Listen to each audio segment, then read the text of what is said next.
얼마 전 우리 교회 어느 집사님께서 저에게 책을 선물해 주셨습니다. 첫 번째 책은 법정 스님의, 법정 목사님이 아니고 법정 스님의 아름다운 마무리, beautiful finish, beautiful ending, 뭐 이렇게 이야기할 수 있겠죠. 그리고 그 다음에 또 하나의 좀 있다가, 얼마 있다가 또 한 권의 책을 주셨습니다. 그 책은 김대중 전 대통령이 쓰셨던 다시 새로운 시작을 위하여 라는 책입니다. 침례교회 집사가 목사에게 스님의 책을 선물하는 것은 아마 흔치 않은 일일 것입니다. 그리고 호불호가 갈리는 전 대통령의 책을 선물한 것도 흔치 않을 것입니다. 그런데 저는 이 두 권의 책 제목을 연결하면서 제가 요즘 저에게 꼭 맞는 제목이라는 것을 느끼게 됐습니다. 제가 저 사진에 찍었습니다마는 두 개를 연결해 보니까 어떻게 됩니까? 아름다운 마무리, 다시 새로운 시작을 위하여. 이렇게 되잖아요. 아름다운 마무리, 다시 새로운 시작을 위하여. 책을 선물해 주신 우리 집사님의 마음이 느껴졌습니다. 오늘 설교 제목이 아름다운 마무리, 새로운 시작을 위하여입니다. 왜냐하면 저는 저뿐만 아니라 사실 우리 모두는 우리 인생을 아름답게 마무리하고 싶은 간절한 바람이 있습니다. 또한 우리는 아름다운 마무리뿐만 아니라 매 순간 새롭게 시작하고 싶은 간절한 소원이 우리에게 있습니다. 우리의 나이가 청년이라 할지라도 사실은 우리는 마지막을 향해서 달려가고 있고요, 순간순간 마무리와 시작을 반복하면서 살아가는 것이 우리의 인생이기 때문에 그렇습니다.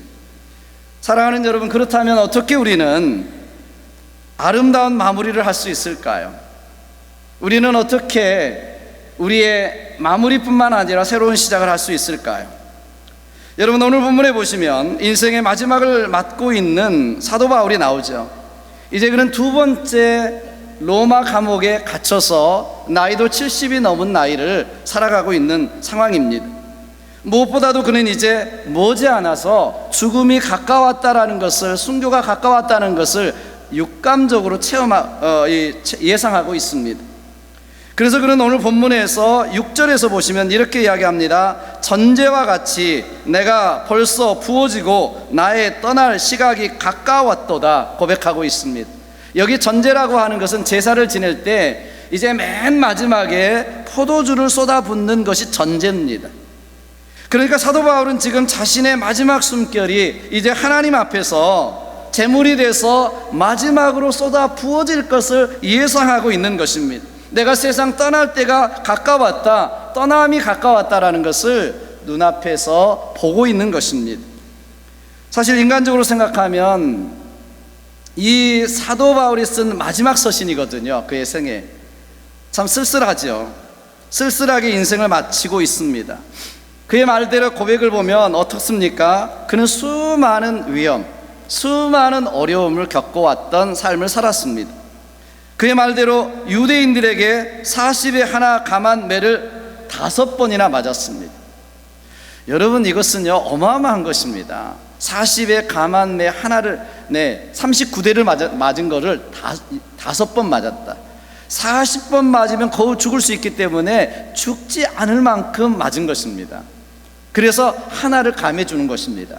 그게 5번이나 맞고, 3번이나 태장에 맞고, 1번 돌에 쳐서 죽을 뻔했고, 3번이나 배가 침몰했고, 강도의 위험과 광야의 위험과 바다의 위험과 거짓 형제 중의 위험 속에서 여러 번 자지 못하고 목마르고 여러 번 굶고 춥고 헐벗는 삶을 살아왔다, 이렇게 고백하고 있습니다.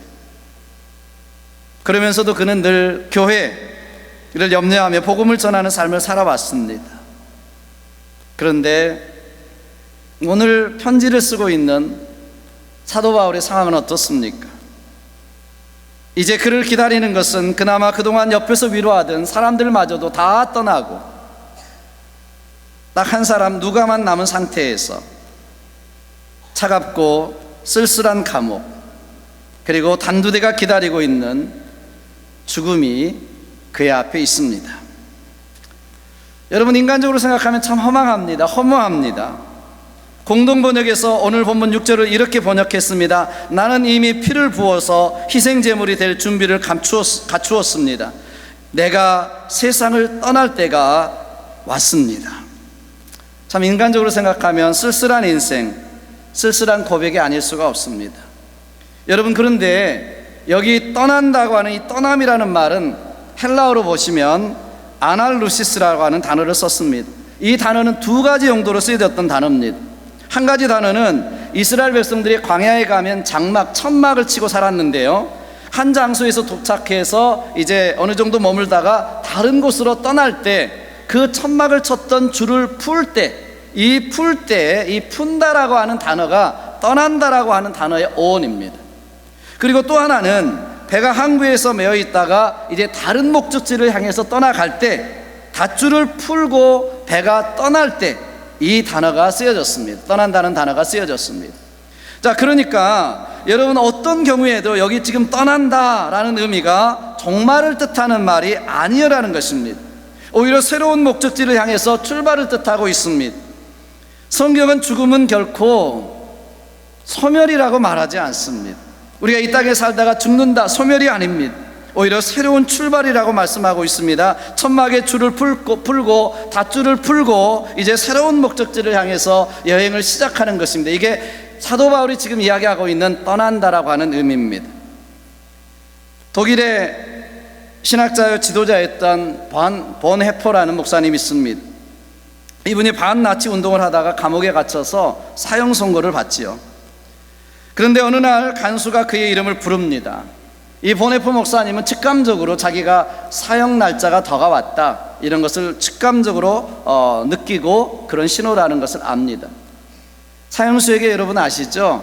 이 사형을 집행할 때 사형장에 간다, 그렇게 이야기하지 않습니다. 이름을 부릅니다. 그런데 직감적으로 이 보네포 목사님은 자기가 오늘 지금 사형장으로 부른다는 것을 알았어요. 예감했습니다. 그리고 감옥에 그동안 같이 있었던 동료 수인들에게 이런 인상 깊은 인사를 남겼다고 합니다. 친구 여러분, 이제 저의 새로운 여행이 시작됩니다. 이것은 결코 저의 마지막이 아닙니다.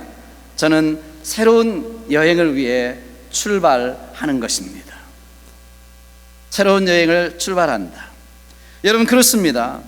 여러분, 우리도요, 인생의 마지막, 아니 새로운 출발, 영원한 출발을 위해서 준비하는 지혜로운 사람이 되어야 합니다.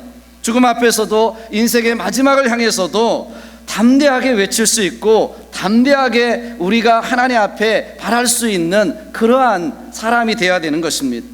오늘 본문 8절, 마지막 절 8절 사도 바울이 이렇게 외치고 있지 않습니까? 그 쓸쓸한 와중에 죽음을 앞에 두고 있는 상황 속에서 8절에 뭐라고 외치고 있습니까? 이제 후로는 나를 위하여 의의 면류관이 예비되었으므로 주 곧 의로우신 재판장이 그날에 내게 주실 것이니 내게만 아니라 주의 나타나심을 사모하는 모든 자에게도니라.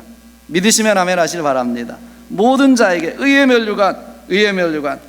여러분, 이제 후로는이라는 말은 뭐예요? 죽음 후에 그 말 아닙니까? 여러분, 죽음 후에 그 후가 더 중요하다는 것입니다. 비록 사람들이 보기에는 인생의 쓸쓸한 겨울을 맞고 죽음을 맞고 사람들이 다 떠나버린 감옥에서 쓸쓸하게 죽음을 맞이하는 노사도지만 그 마음속에는 이러한 담대함이 있는 거예요. 웃기지 마라. 그 후에 하나님이 예비하신 의의 면류관, 영생의 면류관이 기다리고 있다라는 것입니다. 그날에 내게만이 아니라 그 영광의 면류관을 향해서 살아왔던 모든 사람에게도 주실 그 상급을 바라보면서 그는 담대하게 하나님 앞에 외치고 있는 것입니다. 사랑하는 여러분, 그러니 인생의 마지막을 준비하며 의의 면류관을 바라보며 살라고 하는 사도 바울의 외침이, 담대한 외침이 사실 여기 안에 담겨져 있습니다. 눈앞에 보이는 것만 쫓아 살지 말고 영생 복락을 바라보면서 다시 오실 주님을 바라보면서 그 영원한 것을 향해서 다시 출발하라고 하는 그러한 외침이 담겨져 있습니다. 마지막 때가 되면 이 세상을 심판하실 의로우신 재판장 대신 주님께서 우리에게도 의의 면류관을 주실 줄로 믿습니다. 제가 우리 교회에 와서 21년간 담임했지만 되돌아보면 모든 것이 다 하나님의 은혜였습니다. 우리가 함께 하나님의 나라를 바라보면서 저 천성을 바라보면서 때로는 웃고 때로는 힘들어하면서 여기까지 달려올 수 있었던 것은 하나님께서 주실 저도 의의 면류관 하나님의 상급을 바라봤기 때문에 그렇습니다. 세상을 심판하실 의로운 재판장 되신 하나님께서 사도 바울에게뿐만 아니라 오늘 말씀에 보니까 저에게도 그 의의 면류관, 영광의 면류관을 주실 줄 믿기 때문에 달려올 수가 있었습니다. 사랑하는 여러분, 우리가 하나님 앞에 서는 날 하나님께서 사도 바울뿐만 아니라 저에게뿐만 아니라 함께 달려왔던 우리 집사님들, 우리 성도님들, 우리 모두에게 하나님께서 의의 면류관을 준비해 주실 줄로 믿습니다. 여러분, 여기서 사도 바울은 의로우신 재판장이라고 하나님을 부르고 있다는 것을 우리가 주목해야 됩니다. 당시에 사도 바울은 불의한 로마 제국의 그 힘 앞에서, 로마 황제의 힘 앞에서 불의하게 체포되고 불의하게 재판을 받고 이 세상에서 불의하게 억울하게 대접을 받았습니다. 그러나 죽음 후에는 이런 불의한 세상의 황제가 아니라, 불의한 세상의 나라가 아니라 의로우신 하나님, 의로우신 재판장 되시는 하나님께서 의의 면류관으로 상 주심을 바라봤다고 하는 것입니다. 바로 이 믿음 때문에 사도 바울은 불공평한 재판과 억울한 죽음 앞에서도 당당할 수 있었고요, 담대할 수가 있었습니다. 그래서 사도 바울에게 있어서 인생의 죽음은 패배가 아니라 승리였고요, 끝이 아니라 시작이었고요, 슬픔이 아니라 기쁨이었고, 그리고 상급일 수 있었습니다. 여러분, 이렇게 쓸쓸한 감옥 안에서 죽음을 앞에 두고 이렇게 담대하게 외칠 수 있는 저와 여러분 되시기를 주님으로 축원합니다. 이 세상이 억울하다 할지라도 의로우신 재판장 되시는 하나님께서 그 마지막 날에 우리에게 주실 상급 의로운 면류관을 바라보면서 달려가시기를 주님의 이름으로 축원한 것입니다. 그러기 위해서 우리는요, 남은 생애를 어떻게 살아가야 될까요? 이것이 중요합니다. 우리 인생의 마지막 때 하나님이 우리를 부르시는 그날에 정말 다시 새롭게 시작하는 그날을 준비하며 사는 것 중요하다는 것입니다. 이 8절의 고백은요, 그렇기 때문에 7절이 없이는 불가능한 거예요. 7절을 제가 다시 읽습니다. 8절의 고백을 전에 있죠. 7절이 뭡니까? 나는 선한 싸움 싸우고 나의 달려갈 길을 마치고 내 믿음을 지켰으니입니다. 나는 선한 싸움을 싸웠다, 나의 달려갈 길을 마쳤다, 믿음을 지켰다. 그 다음에 8절에 이제 후로는 그 말이 있는 것입니다. 여러분, 그렇기 때문에 여러분 어떻습니까? 지금까지 여러분이 살아오시면서, 믿음 생활 해오시면서 정말 선한 싸움 싸우셨나요? 선한 싸움을 싸우셨습니까? 달려갈 길을 다 마치셨습니까? 믿음을 지키셨나요? 그렇다면 이제 후로는 의의 면류관이 준비되어 있는 줄로 믿습니다. 아니, 이제부터라도 여러분 남은 인생을 우리의 달려갈 길을 다 하고 믿음을 지키는 삶을 살아가시기를 주님의 이름으로 축원합니다. 그래서 인생의 마지막 죽음 앞에서도 당당하게 담대하게 의로운 재판장 되시는 우리 하나님께서 나에게 의로운 면류관을 주실 것이라고 고백할 수 있기를 주님의 이름으로 축원합니다. 그러므로 우리는 먼저 사도 바울처럼 선한 싸움을 싸우는 삶을 살아가야 합니다. 자, 여러분, 오늘 7절 다시 보시면 사도 바울은 내가 선한 싸움 싸우고 그랬습니다. 여기 선한 싸움이라고 하는 것은 생존 경쟁에서 살아남기 위한, 출세하기 위한, 성공하기 위한 그런 싸움이 아닙니다. 어느 사회학자는 우리가 살아가는 이 세상을 전쟁터로 비유하고 있지 않습니까? 나라는 나라대로, 기업은 기업대로, 개인은 개인대로 치열한 경성 속에서 이기지 못하면 살아남지 못한다, 이렇게 생각하기 때문에 다 전쟁터와 같이 남을 죽이고 내가 올라서고 그런 싸움을 싸우고 있습니다. 대학에 들어가느라 싸우고요, 취업하느라 싸우고요, 살아남기 위해서 죽을 힘을 다해서 싸우는 것입니다. 그것이 우리의 인생이고, 그래서 우리의 인생을 전쟁터와 같다고 말하는 것입니다. 일리가 있어요. 그런데 여러분, 우리 크리스찬들은, 우리 기독교인들은 이런 싸움이 아니에요. 우리 보이는 싸움은 싸움이 아닙니다.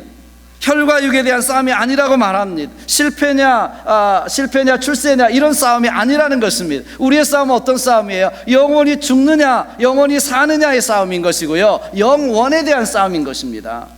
여러분, 그래서 에베소서 6장 12절에 뭐라고 말씀하고 있습니까? 우리의 씨름은 혈과 육에 대한 것이 아니요 정사와 권세와 이 어둠의 세상 주관자들과 하늘에 있는 악의 영들에 대함이라. 그러므로 마귀의 계계를 능히 대적하기 위하여 하나님의 전신갑주를 입으라, 이렇게 이야기하고 있습니다. 우리의 싸움의 선한 싸움은요, 이 세상에서 어떻게 하면 잘 먹고 잘 살까, 이런 싸움이 아니라는 것이죠. 영적인 싸움입니다. 보이지 않는 사탄 마귀와의 싸움입니다. 선한 싸움입니다. 이것이 무엇을 먹을까 마실까 염려하고 걱정하는 것이 선한 싸움이 아니라요, 그 다음에 나오는 먼저 그 나라와 그 일을 구하는 싸움이 선한 싸움입니다. 똑같이 공부하면서도 주일 성수해야 되고요, 교회를 섬겨야 되고요, 성경을 읽어야 하기 때문에 선한 싸움입니다. 똑같이 사업하면서도 하나님의 말씀대로 속이지 말아야 되고 양심대로 해야 되기 때문에 선한 싸움입니다.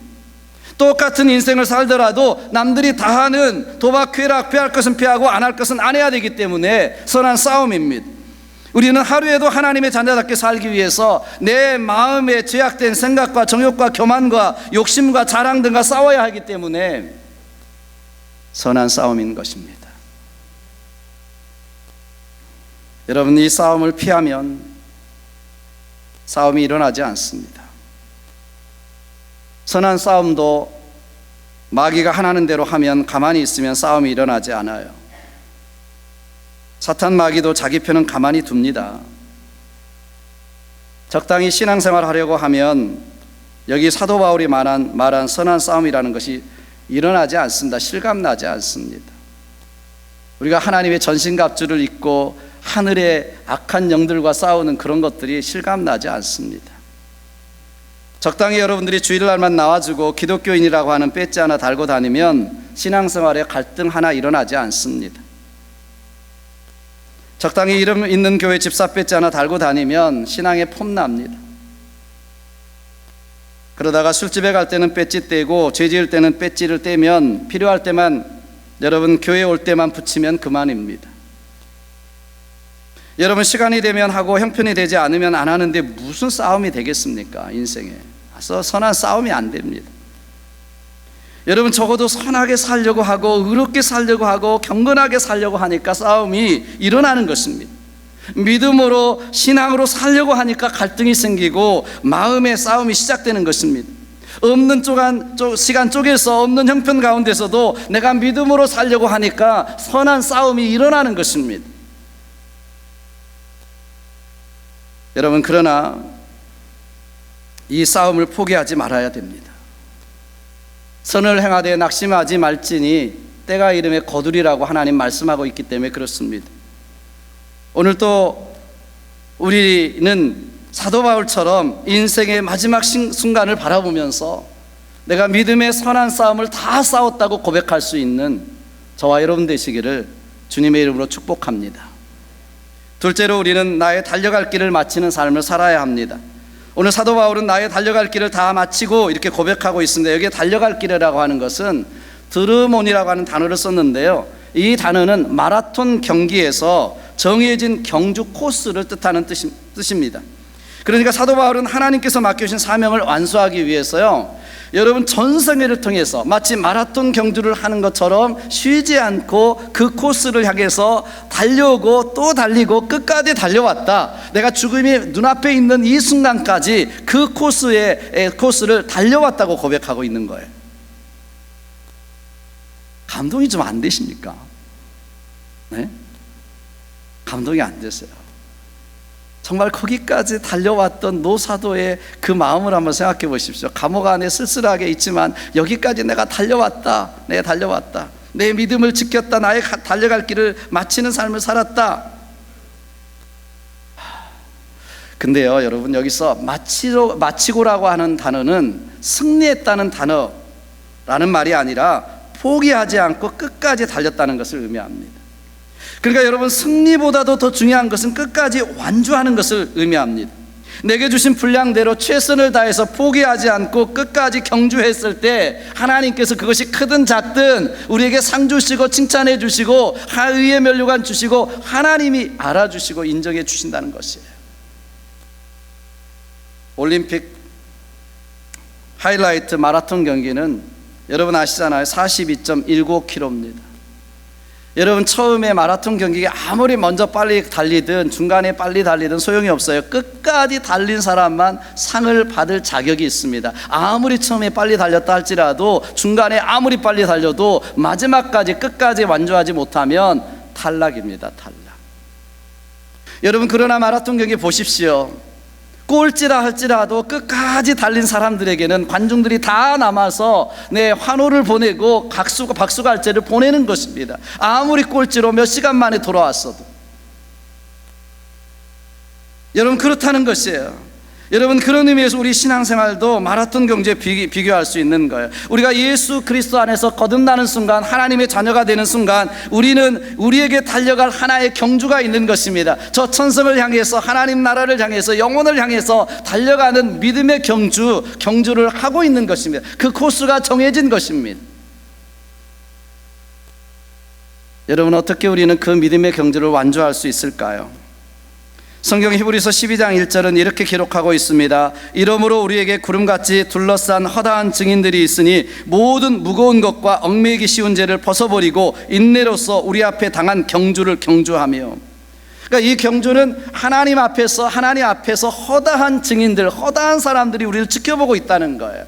우리가 지금 살아가고 신앙생활하고 있는 이 경주를 믿음의 사람들이 보고 있다.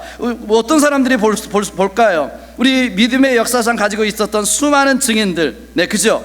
우리 앞에 달려갔던 정말 허다한 순교자들, 믿음의 핍박 가운데서 믿음을 지켰던 믿음의 신앙의 선배들, 그 모든 사람들이 우리를 지켜보면서 우리를 응원하고 있다라고 하는 것입니다. 그리고 마지막 때 우리가 고린점에 들어갔을 때 그 허다한 증인들 앞에서 하나님께서는 우리에게 찬란한 의의 면류관, 생명의 면류관을 받아 누릴 수 있도록 인도하실 줄로 믿습니다. 그러게 이 소망을 가진 사람들은 믿음에 경주하는데 불편한 것 벗어버리셔야 됩니다. 얽매이기 쉬운 죄를 벗어버려야 됩니다.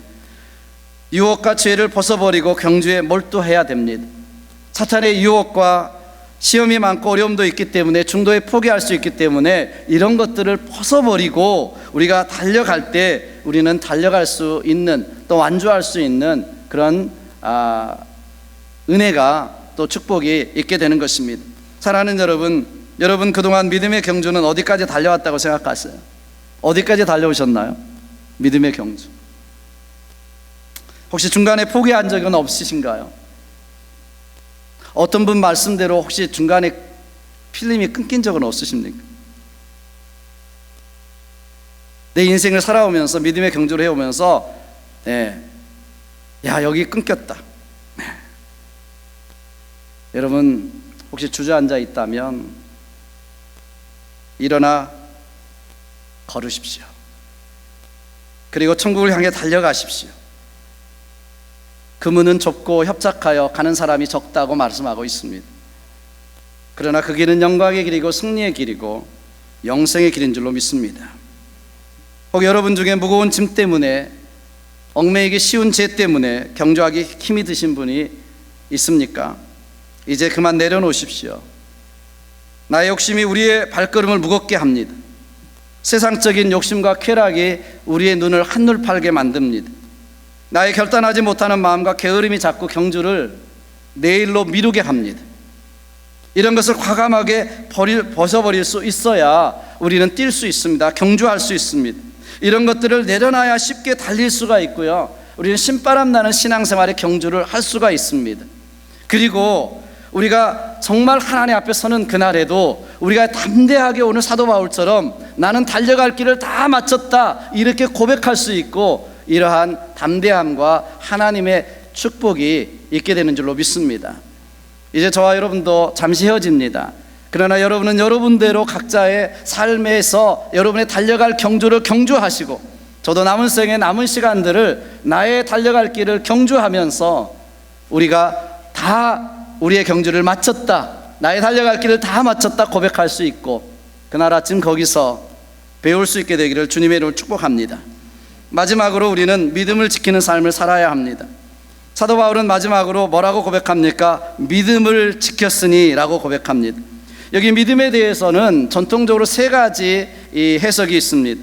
견해가 있습니다. 첫째는 달리기 선수들이 규칙을 잘 지켰다라는 의미가 있어요. 둘째는 군인들이 상관에게 충성을 지켰다, 이런 의미가 있습니다. 세 번째는 청지기로서 악조건 속에서도 주인에 대해서 신뢰를 저버리지 않았다, 이런 의미가 있는 것입니다. 이 세 가지 의미가 다 일리가 있습니다. 그런데 오늘 본문에서는 특별히 세 번째 의미가 가장 적합하다고 생각해요. 이 땅에서 청지기로서, 관리자로서 사도 바울은 주인 대신 예수 그리스도께 대한 신뢰를 끝까지 저버리지 않았습니다. 믿음을 끝까지 저버리지 않았습니다. 그는 그리스도에 대한 믿음을 죽으면서까지 그의 삶으로, 그의 몸으로, 그의 모든 것으로 다 확증했습니다. 여러분, 노사도의 입에서, 지금 죽음을 눈앞에 둔 노사도의 입에서 오늘 이 디모데후서뿐만 아니라 다른 서신서에도 보면 계속해서 나옵니다. 하나님을 향해서 세세 무궁토록 찬양을 받으실지어다. 여러분, 어떻게 그런 말이 나올 수 있을까요? 지금 쓸쓸한 감옥에서 죽음을 앞에 두고 있는 노사도의 입에서 정말 찬양을 들립니다. 세세 영원토록 하나님만 찬양 받으십시오. 이런 말이 어떻게 나올 수 있겠습니까? 그는 평생에 하나님만 신뢰하면서 그의 믿음을 지켜왔고, 나의 직분으로서, 청지기 직분으로서, 종의 직분으로서의 사명을 감당해 왔기 때문에 그렇게 고백할 수 있습니다. 그는 로마서 8장 24절로 25절에서도 이렇게 고백합니다. 우리가 소망으로 구원을 얻었음에 보이는 소망이 소망이 아니니 보는 것을 누가 바라리요? 만일 우리가 보지 못하는 것을 바라면 참음으로 기다릴지니라. 사랑하는 여러분, 오늘 올바른 믿음을 지킨다는 것은요, 여러분, 쉬운 것이 아니에요. 오늘날 우리가 믿음 생활, 믿음을 지켰다, 신앙을 지킨다, 이게 쉬운 것이 아닙니다. 그런데 어떠한 악조건 속에서도 주님에 대한 신뢰를 저버리지 않고 주님 채워주실 것을 믿고, 그리고 믿음으로 행동하기가 쉽지 않는 이 세상 속에서 믿음을 끝까지 저버리지 않는 믿음의 길을 달려가는 저와 여러분 되시기를 주님 축복합니다. 사도 바울은 말씀대로 보면 눈에 보이는 것만 바란다면 누가 하나님을 믿겠습니까? 눈에 보이는 것이 전부라면 그것이 무슨 소망이 되고 영원이 되고 영생이 되겠습니까? 눈에 보이는 것은 잠깐이요, 보이지 않는 것은 영원하다고 성경은 말씀합니다. 사도 바울은 현재 받을 고난과 장차 올 영광과 좋게 비교할 수 없다고 고백하고 있습니다. 이러한 영광을 바란다면 여러분, 저와 여러분들이 믿음을 지켜서, 믿음의 신앙을 지켜서 끝까지 달려가는 저와 여러분 되시길 바랍니다. 저도 살아오면서 여러 가지 어려움이 있었습니다. 목회를 할 때도 저는 힘든 때가 왜 없었겠습니까? 32년 1개월 제가 담임합니다.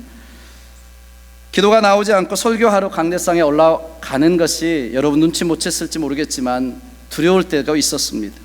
사람을 만나는 것도 싫고 성경을 읽는 것도 싫을 때가 있었습니다. 그때는 정말이지 홀홀 털어버리고 저 광야로, 사막으로 달려가고 싶은, 떠나고 싶었던 그런 때도 있었습니다. 제가 그때 지었던 시가 책꽂이를 정리하다 보니까 나오더라고요. 그때 지었던 시입니다. 언젠가 성지순례 때 가 보았던 광야 한가운데 굴을 파고 자리 잡은 수도원은 삭막하기 그지 없었습니다. 또 가파른 절벽 위에 세워진 수도원은 세상으로 가라 하신 순종을 피하여 숨어버린 도피처처럼이나 방랑자의 성처럼이나 황량하게 느껴졌습니다. 그러나 주님, 지금은 그곳이 너무 사무치게 그리워집니다. 아니, 어느덧 그곳으로 달려가고 있는 제 자신을 보게 됩니다. 매주마다 외치는 말씀이 허공의 메아리로 돌아올 때면 문득 그곳이 생각납니다. 그를 십자가에 못 박으소서 돌변한 무리의 소리가 들려오면 저는 벌써 엘리야처럼 광야로 달려가고 있습니다. 아무도 없는 그곳에서 바람소리 벗삼아 하늘의 소리에 귀를 기울이며 캄캄한 어두움 속에 안겨 하늘에서 내려오는 고요한 평안에 안겨보고 싶습니다. 로뎀나무 아래 앉아 세월도 있고 사역도 있고 정신없이 앞만 보고 달려온 삶을 내려놓고 싶습니다. 그런데 주님, 눈을 들어 뒤돌아보면 저는 이미 광야에 와 있습니다. 주님, 저의 광야, 저의 사막은 바로 삶의 자리, 사역의 현장이었습니다. 이곳에서 세상의 시끄러운 소리들이 바람 소리처럼 들려졌으면 좋겠습니다. 세상의 야유와 비웃음들이 하늘의 품처럼 느껴졌으면 좋겠습니다. 주님, 오늘도 먼지나는 세상 속에서 홀로 광야의 길을 걸어가는 행복한 순례자로 살아가고 싶습니다. 여러분, 그렇습니다. 우리 모두는 이 땅에 순례자로 살아가고 있습니다. 저 천성이라고 하는 마지막을 향해서 걸어가고 있는 것이 인생입니다. 저도 인생길에서 21년 동안 여러분의 기도 때문에 여기까지 올 수 있었고요, 믿음을 다해 지키고 아름다운 마무리를 할 수 있게 되었습니다. 그리고 앞으로 선한 싸움을 살기 위해서, 새로운 시작을 위해서 달려갈 수 있는 힘도 얻을 수 있게 되었습니다. 사랑하는 여러분, 우리 모두 선한 싸움에서 승리하시기를 주님의 이름으로 축원합니다. 달려갈 길을 끝까지 완주하십시오. 그리고 우리의 믿음을 지키십시오. 그럴 때 의로우신 재판장이신 하나님께서 사도 바울뿐 아니라 우리 모두에게도 의의 면류관, 영광의 면류관, 영생의 면류관을 주실 줄로 믿습니다. 기도하겠습니다. 오늘 말씀을 붙들고 우리 같이 한번 기도했으면 좋겠습니다. 선한 싸움 싸우고 달려갈 길을 마치고 믿음을 지켰으니 이제 후로는입니다. 여러분, 이렇게 고백할 수 있으면 얼마나 좋을까요? 여러분, 우리도 이렇게 고백할 수 있었으면 좋겠습니다. 선한 싸움 싸우고 달려갈 길을 마치고 믿음을 지켰으니. 여러분, 우리의 남은 시간이 얼마나 남았다고 생각하시나요? 우리는 다 떠납니다. 우리 인생을 죽음을 향해서 가고 있는 어느 시점 과정에 있습니다. 여러분, 우리는 마무리를 잘하고 새롭게 시작하는 것을 날마다 반복하며 살아가고 있습니다. 마지막 때, 마지막 시간에 나의 달려갈 길을 다 마치고 선한 싸움 싸우고 믿음을 지켜서 이제 후로는 또 다른 새로운 삶을 위해, 영혼을 위해 달려가는 우리가 되어야 합니다. 그러려면 여기서가 중요하죠. 정말 여러분은 선한 싸움을 싸우고 계시나요?